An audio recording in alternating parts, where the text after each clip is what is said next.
Eski yer. Evet. Haber sen?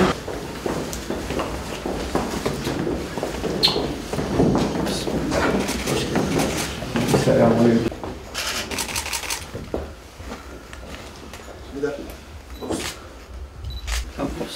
Tamam mıyız?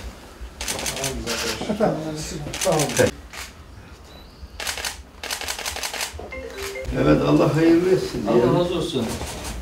Cenab-ı Hak hayırlı çalışmalar nasip etsin inşallah. Neredeyse tamamladık. Yarısına geldik daha doğrusu.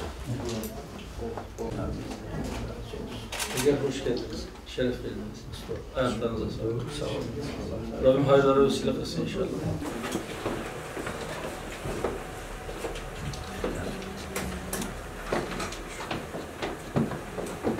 Yani nasıl şey diyoruz?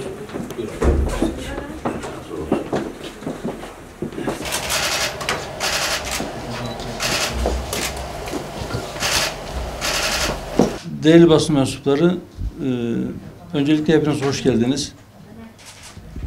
Ramazan şerifleriniz mübarek olsun. Saadet Partimizin Sayın Genel Başkanı Temel Karamollaoğlu Beyefendi bugün bizleri ziyarete geldiler. Daha önce de bizim takriben sanırım 2018'de yine bir kongre sonrasıydı. Seçim arefesiydi yine. Ziyaretimize gelmişlerdi. Biz de birkaç kez ziyaretlerine gittik. Hem kongre sonrası genel başkanlık görevini yeniden devralmış olmam münasebetiyle bir hayırlı olsun ziyareti, hem de daha önceki ziyaretlerimize bir anlamda bir iade-i ziyaret gerçekleştirmiş oldular. Memleketin meselelerini, hem iç hem dış meseleleri görüştük, fikir alışverişinde bulunduk. Ben misafir olması hasebiyle gerekli açıklamaları söylemek istediklerini size izah etmesi için sözü Sayın Genel Başkan'a bırakmak istiyorum. Akabinde sorularınız varsa inşallah sorularınızı da cevaplandıracağız. Ben de teşekkür ediyorum. Muhterem arkadaşlar, biraz önce de Sayın Genel Başkan'ın ifade ettiği gibi hem bir iade ziyaret hem de görevi yeniden devralmış olmasından dolayı da tebriklerimizi iletmek üzere arkadaşlarımızla beraber geldik. Çalışmalarında başarılar diliyoruz. Tabii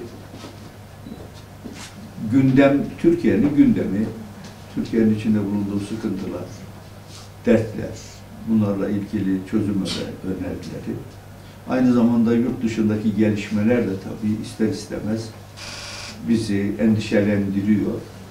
Bu konuda bir takım görüş alışverişinde bulunduk. Hayırlı olmuştur diye düşünüyoruz.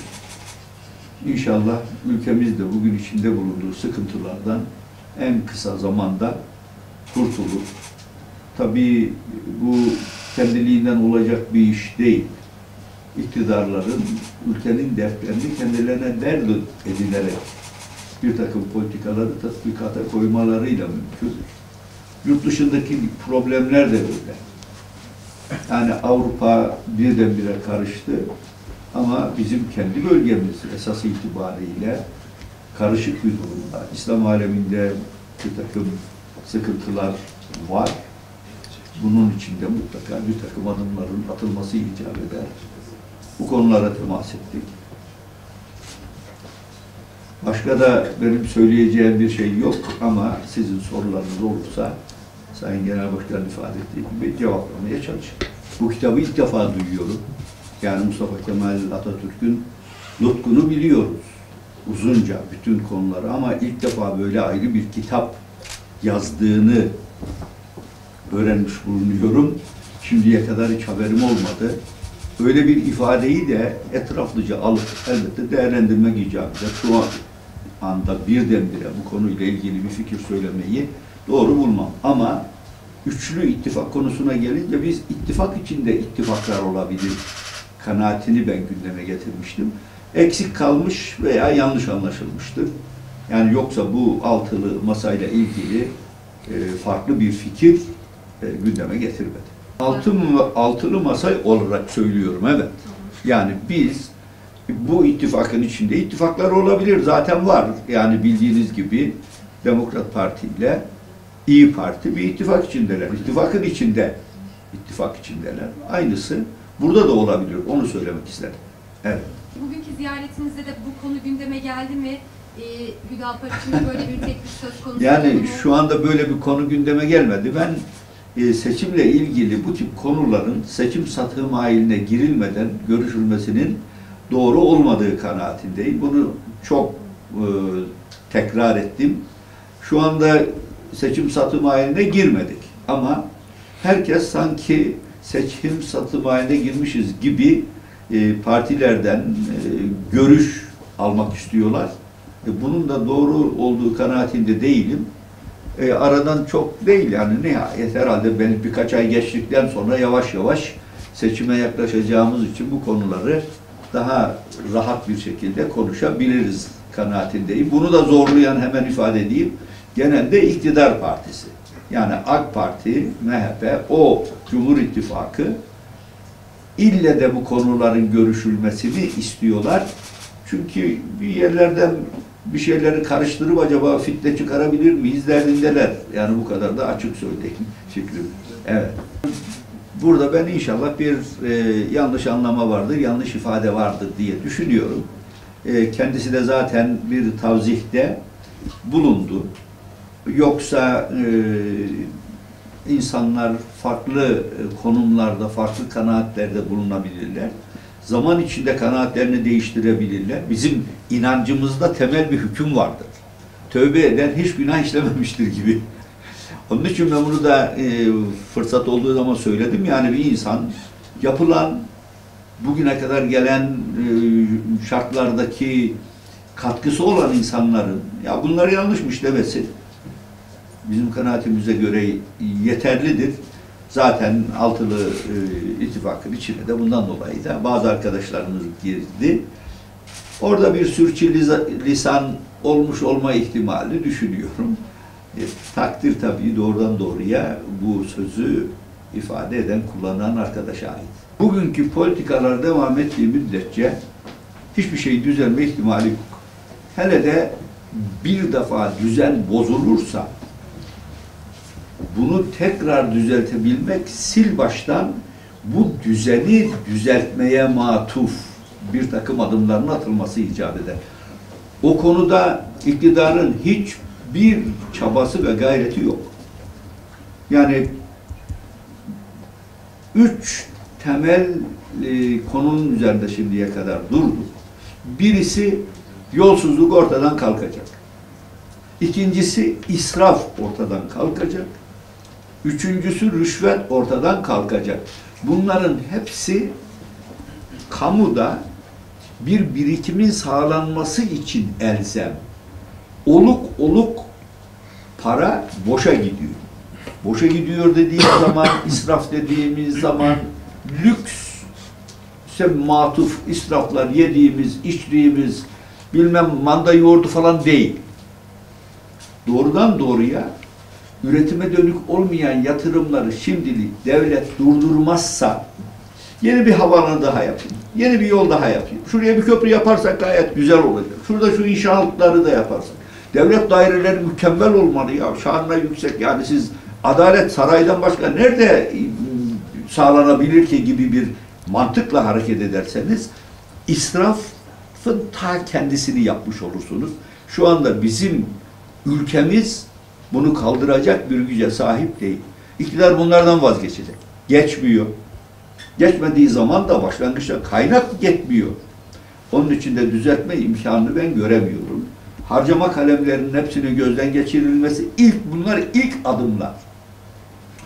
Sonra da yani esas itibariyle adalet tesis edilecek ki elinde kaynağı olanlar gerek yurt içinde gerekse yurt dışında paralarını adaletin sağlandığı bir ülkeye ancak yatırırlar. Adaletten emin değillerse parasını niye getirsin ki? Yarın el konulursa ne olacak? Onun için adalet ortamının sağlanması ekonominin en önemli unsurlarından bir tanesi. Demin de söylediğim israfın, yolsuzluğun, rüşvetin kaldırılması, böylece kaynak birikimine imkan tanınması ikinci bir adım. Tabii bunun yanında daha detayda çok söylenecek sözler var ama temel unsurlar bunlar kanaatime göre. Evet, bugün Merkez Bankası politika faizini %14'te sabit tuttuğunu açıkladı. Daha önce de Sayın Cumhurbaşkanı tarafından faizlerin düşürülmesi gerektiği, faizler düşmezse üretimin, yatırımın artmayacağı, dolayısıyla bunun ekonomiye zarar vereceği ve faizin enflasyon sebebi olduğu yönünde açıklamaları vardı.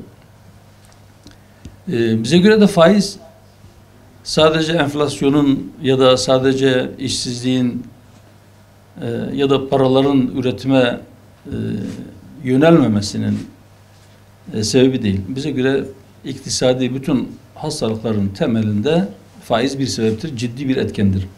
Fakat Merkez Bankası'nın politika faizini düşürmesinden sonra şunu da gördük ki kredi faizlerinde bir yükselme oldu. Eğer kredi faizleri yükselirse politika faizinin ne kadar düştüğünün çok fazla bir önemi yok. Neticede kredi faizleri yükselirse bunlar doğrudan doğruya yatırım maliyetlerine yansıyor ve dolayısıyla Sayın Cumhurbaşkanı'nın bahsettiği olumlu manadaki etkiler, yani politika faizinin düşmesinin olumlu manadaki etkilerini biz göremiyoruz. Hatta belki tam tersi, kredi faizleri yükseldiği için tam tersi sonuçlar doğuruyor. Şu anda evet, enflasyon çok ciddi bir sorun. En son açıklanan aylık enflasyon rakamı %61'in üzerine çıktı. Çok uzun bir süredir bu kadar yüksek bir oran görülmemişti. Ama daha da vahimi üretici enflasyonu yıllık %115'e dayandı. %114,90 küsurluk bir rakam açıklandı. Yuvarlak hesabına %115 diyebiliriz. Tüketici enflasyonu ile üretici enflasyonu arasındaki bu makasın açıklığı bize şunu gösteriyor. Şu anda üretim maliyetleri hiç artmasa veya bundan sonra fiyatlar sabit kalsa bile bu aradaki fark bir süre daha tüketici fiyatlarına yansıyacak. Özellikle de gıda enflasyonu vatandaşı ciddi şekilde mağdur etmiş durumda. Memleketi geziyoruz. Sayın Genel Başkan'la görüşmemize de bu konu gündeme geldi. Memleketin farklı bölgelerinde gerçekleştirdiğimiz ziyaretlerimizde, vatandaşlarla temas ettiğimizde büyük bir çoğunluğun gündemi ekonomi ve hayat pahalılığı gündemin baş sıralarında yer alıyor. Şu andaki rakamlar, mesela en son açıklanan açlık sınırı 4.927 lira olarak açıklandı. 4 kişilik bir ailenin. Yılbaşında asgari ücrete %50 bir zam yapıldı. Bu günün şartlarında çok fena bir şey değildi. Ama henüz bu maaş belki asgari ücretin cebine girmeden bu enflasyon oranları onu eritti. Mutlak surette bu fiyat artışlarının önüne geçmek lazım. Eğer bu mümkün değilse ki küresel piyasalardaki bazı etkiler de var işin içinde, ama Türkiye'deki fiyat artışlarını sadece bununla izah etmek mümkün değil. Çünkü evet, Avrupa'da da enflasyon var, Amerika'da da var ama aradaki fark çok fazla, bu kıyas kabul etmiyor. Ama biz hükümete şu çağrıyı yaptık. Buradan bir kez daha bu sorunuz üzerine yapmış olalım. Eğer siz fiyatları aşağıya çekemiyorsanız o zaman siz ücretleri yukarıya çekmek zorundasınız.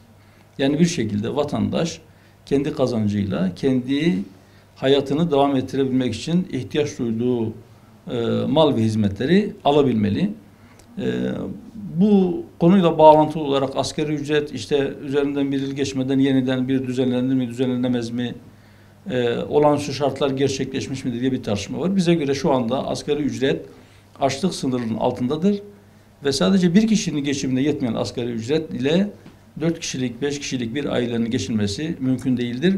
Hatta bize göre Haziran ayını da beklemeksizin asgari ücretle ilgili mutlaka yeni bir düzenleme yapılmak zorundadır.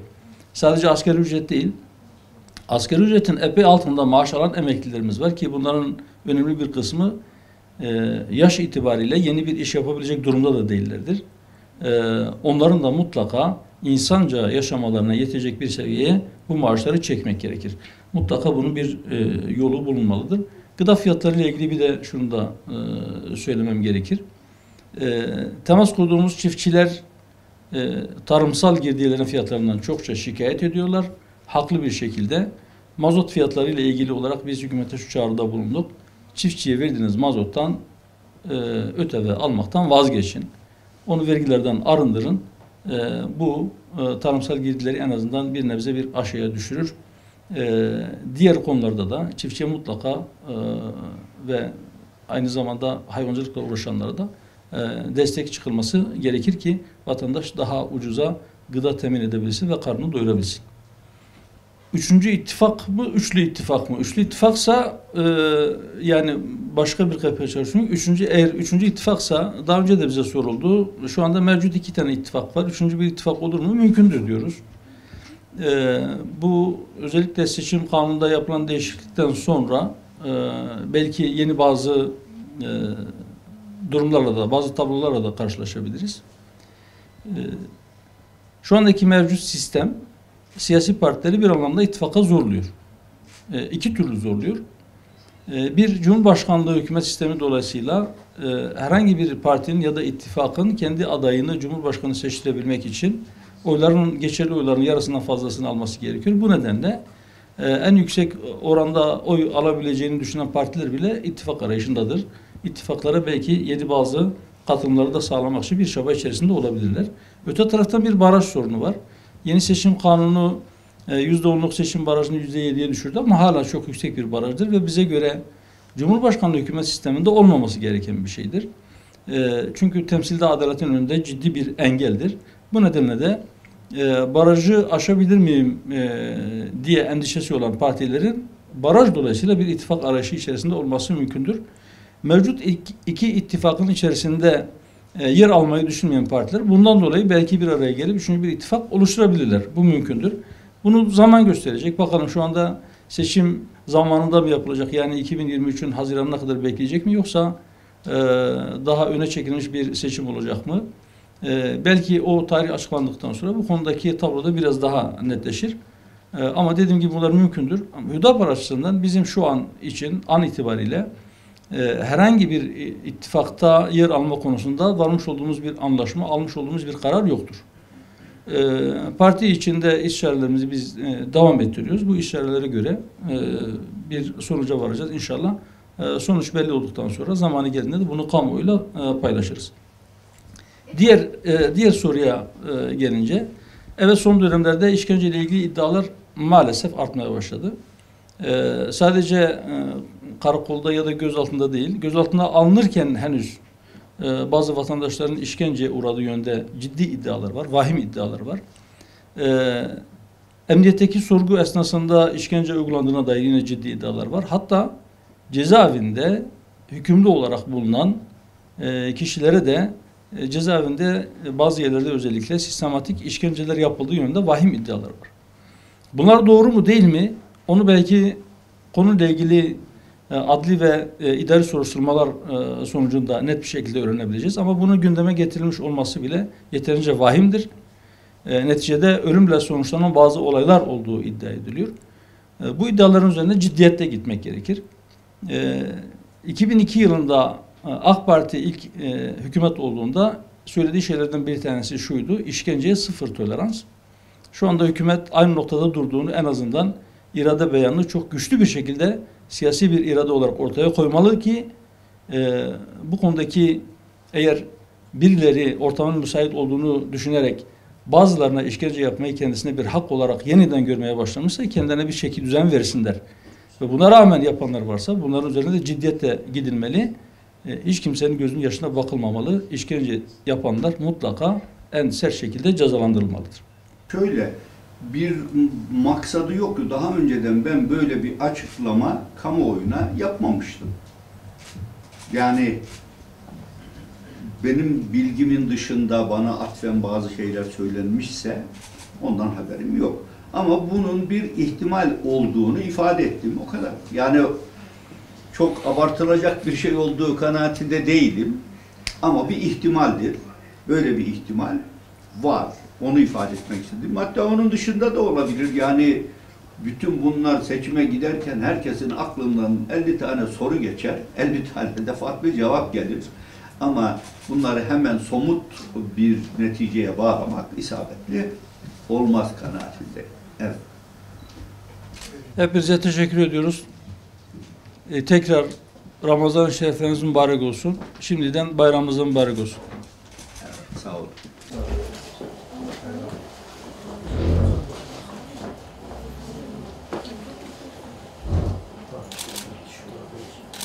Sizin inşallah yeni yerinizde de geliriz. O kadar uzamaz inşallah. Sağ olun. Sağ olun. Allah'a emanet olun. Sağ olun.